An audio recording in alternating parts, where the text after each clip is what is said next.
The Riverside Country Club's main ballroom buzzed with congratulatory energy as nearly 100 guests celebrated Dad's retirement from his 30-year career as a bank president. Crystal glasses clinked with champagne, servers circulated with appetizers that cost more per piece than most people's lunch, and everyone wore their finest clothes to honor the man who'd built his reputation on conservative financial wisdom and sound investment advice. I stood near the dessert table in my usual Target dress and cardigan, watching my family work the room like the social politicians they'd always been. Dad held court in his custom suit, accepting handshakes and business cards from colleagues who still saw networking opportunities even at a retirement party. Mom glided between groups in her designer gown, making sure everyone knew about the European cruise they'd booked to celebrate Dad's newfound freedom. My brother Michael commanded attention near the bar, his wife Jennifer sparkling beside him in jewelry that probably cost more than most people's cars. They'd just returned from their vacation home in the Hamptons, and Michael was regaling anyone who'd listen with stories about their new yacht and the exclusive marina where they'd docked it. "Katie." Michael's voice boomed across the room as he spotted me by the desserts. "Come over here, I want you to meet some people." I walked over with my small plate of cake, knowing exactly what was coming. This was Michael's favorite party trick, introducing his struggling sister to successful people so he could demonstrate his own superiority by comparison. "Everyone, this is my little sister Katie," he announced to the circle of Dad's former colleagues and their spouses.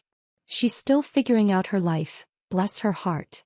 The group smiled politely, the kind of indulgent expressions people wear when they're about to witness someone else's mild embarrassment for entertainment. "What do you do, Katie?" asked Mrs. Richardson, wife of Dad's former business partner.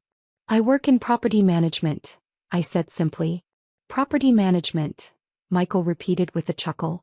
"She means she's a maintenance coordinator for some apartment complex downtown.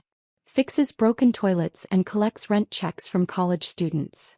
"It's honest work," Mr. Richardson said kindly, though I could see the pity in his eyes. "Oh, it's honest," Michael agreed, "but let's be realistic about what it pays. She's 31 years old and still renting a tiny studio apartment because she can't afford anything better. Some of us have actual careers, you know." Jennifer nodded sympathetically. "We keep offering to help her get started in something more substantial. Michael has connections in finance, I know people in real estate sales. But some people are just comfortable with limited ambitions." "Limited ambitions and limited income," Michael added. "I mean, she can't even pay rent most months without scrambling. Still driving that ancient Honda from college, still shopping at discount stores. It's actually kind of sad when you think about it." The circle of successful retirees and their well-dressed spouses nodded with understanding. Everyone knew someone like me, the family member who just couldn't seem to get their act together despite having every advantage growing up. "The worst part," Michael continued, warming to his theme, "is that Dad spent 40 years teaching us about smart investments and building wealth, and Katie learned absolutely nothing. She could have had a real career, made something of herself, but instead she chose this." He gestured vaguely at my outfit and general existence. "Well," Mrs. Richardson said diplomatically, "not everyone is cut out for business success. It takes a particular kind of drive and vision." "Exactly," Michael agreed.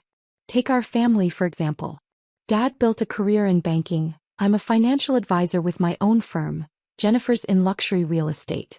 We understand investments, property values, market dynamics. But Katie..." He shook his head sadly.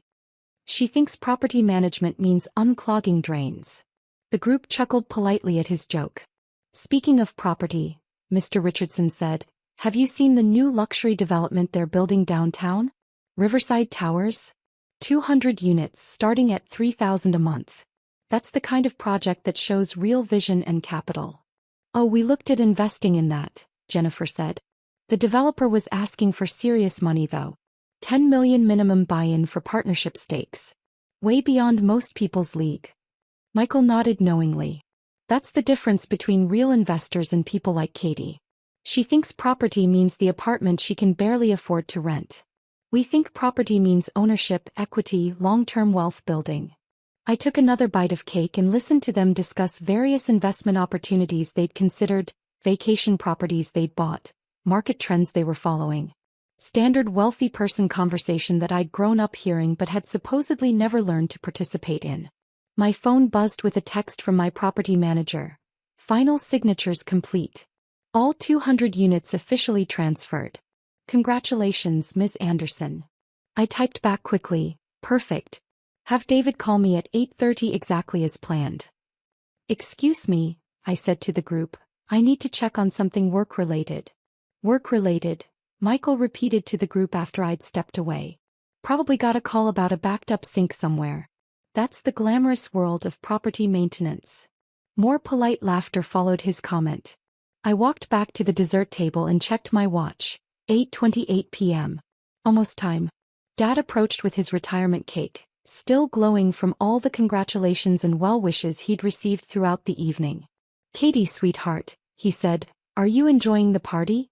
I know this crowd is pretty successful, probably makes you feel a bit out of place. Everyone seems very nice, I said diplomatically. They are. 40 years of building relationships with the city's top business leaders. Men and women who understand how to build real wealth, create lasting success. He paused, giving me that look he'd perfected over the years, part pity, part disappointment. I just wish some of that wisdom had rubbed off on all my children. Before I could respond, Michael's voice rang out across the room again. Dad, come back over here. I was just telling everyone about Katie's career in property management. He made air quotes with his fingers, getting another round of chuckles from his audience. Dad and I walked back to the group, where Michael had clearly been building up to another round of commentary about my failures. The thing is, Michael was saying, Katie actually thinks she understands real estate because she works at some apartment complex. It's like thinking you understand fine dining because you work at a fast food restaurant. What kind of properties do you manage, Katie? Mr. Richardson asked politely. Mostly residential, I said. Some commercial mixed in. Residential, Michael repeated. Student housing downtown. The kind of place where the biggest challenge is getting college kids to pay their rent on time and not destroy the appliances. How many units? Mrs. Richardson asked, trying to make conversation. About 200, I said. Michael laughed out loud. 200 units that she maintains, not owns.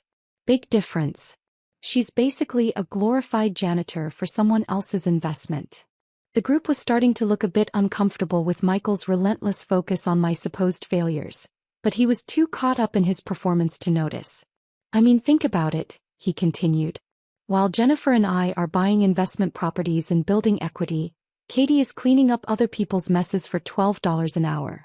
While we're planning which vacation home to visit next month, she's worrying about whether her ancient car will start in the morning. My phone rang at exactly 8:30 p.m. The caller ID showed David Chin, property manager. Perfect timing. Excuse me, I said to the group, I should take this. See? Michael said to his audience. Probably some emergency. Broken air conditioner or something equally glamorous. I answered the phone and, following our carefully planned script, immediately put it on speaker. Ms. Anderson, David's clear voice filled the suddenly quiet circle. Congratulations. The Riverside Towers acquisition is officially complete. All 200 luxury units are now under Anderson Property Holdings ownership. The $47 million transaction cleared this afternoon. The silence that followed was so complete I could hear glasses clinking at tables across the room. Michael's face had gone completely white. Jennifer's mouth was literally hanging open. Dad's retirement cake slipped from his suddenly unsteady hands and hit the floor with a wet splat. David, I said calmly, can you confirm the unit breakdown for me? Absolutely. 153 luxury apartments currently occupied at an average rent of $3,200 per month, 47 units in the premium tier averaging $4,500 monthly. Total monthly revenue of approximately $690,000. Mrs. Richardson made a small choking sound. And the commercial spaces on the ground level? I continued. All leased. The restaurant pays $18,000 monthly, the boutique fitness center is $12,000, and the coffee shop is $8,000. Total commercial revenue adds another $38,000 per month. Michael was staring at me like I'd grown a second head. Katie, what? Oh, David continued. And the monthly revenue report shows your total portfolio is now generating $2.3 million per month across all properties. Should I email you the detailed breakdown? That would be perfect, thanks, David. I hung up the phone and looked around at the circle of stunned faces. 2.3 million per month? Dad's voice came out as barely more than a whisper. Give or take, I said, taking another bite of cake. It fluctuates depending on occupancy rates. Katie, Michael said slowly, his voice about 2 octaves higher than usual, what the hell is Anderson Property Holdings? My company. I started it about 6 years ago with a small apartment building downtown. The one you thought I was just maintaining. You started it? Jennifer asked, her jewelry catching the light as her hands trembled slightly. Well, I didn't start with much capital. Had to begin small and reinvest everything back into acquisitions. But real estate is pretty straightforward once you understand the fundamentals. Mr. Richardson cleared his throat.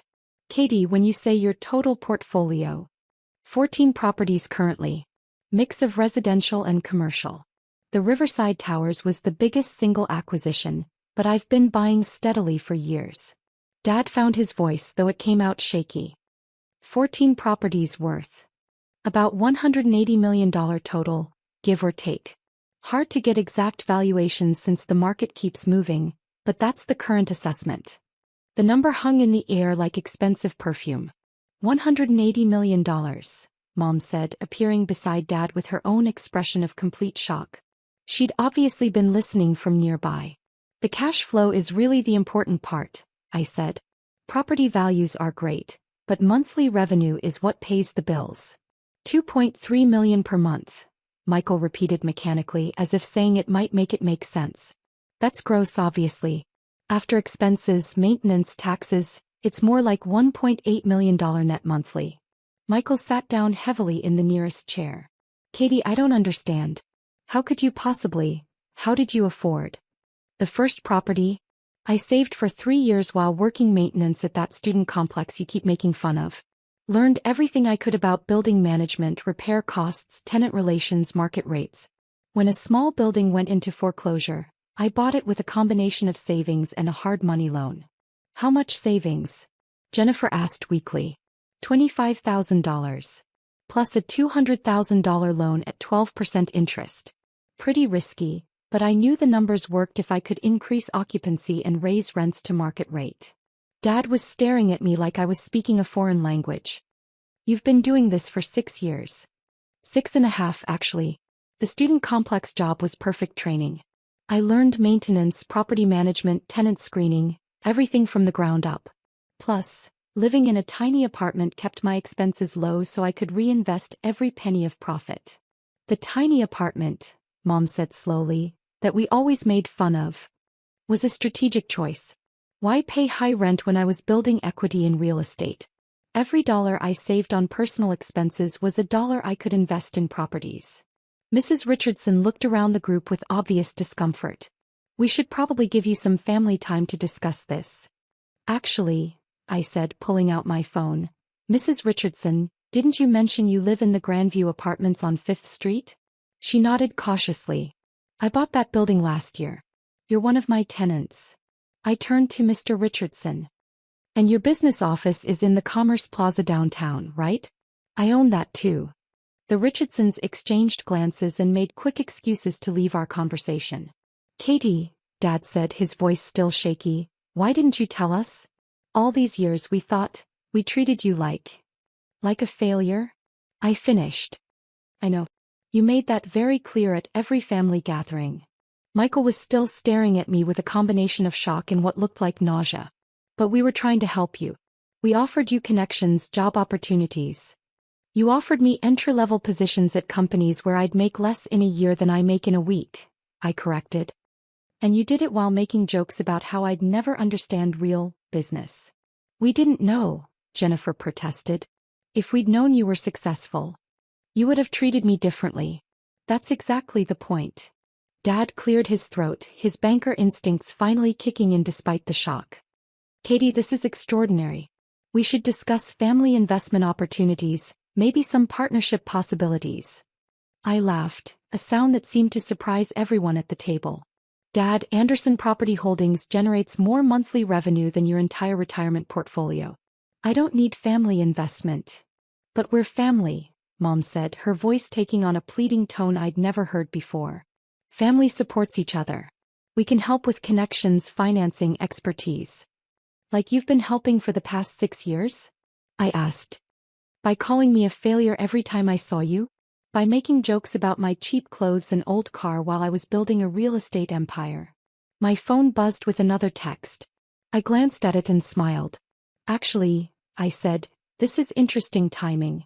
I just got confirmation on another acquisition. Michael looked like he was afraid to ask. What acquisition? The Hamptons property you've been renting for your summer vacations. The owner finally agreed to sell. I close on it next week. Jennifer's face went completely pale. Our rental house? My rental house as of Monday. Don't worry though, I'm not raising the rent. Family discount and all that. The silence that followed was broken only by the sounds of the retirement party continuing around us.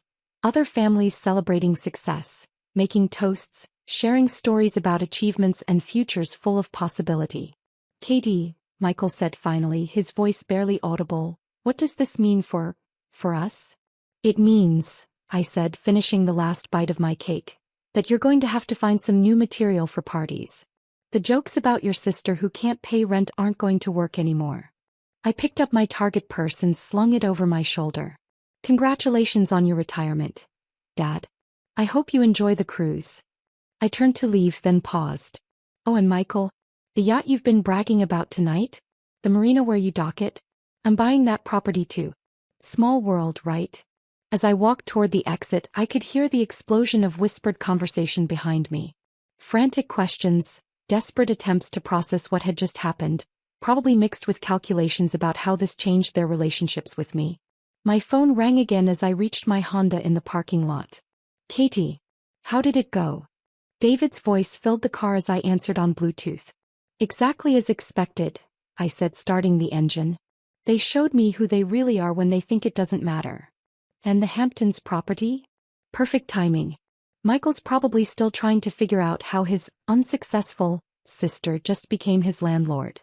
Speaking of landlords, David said, your brother's business office lease comes up for renewal next month.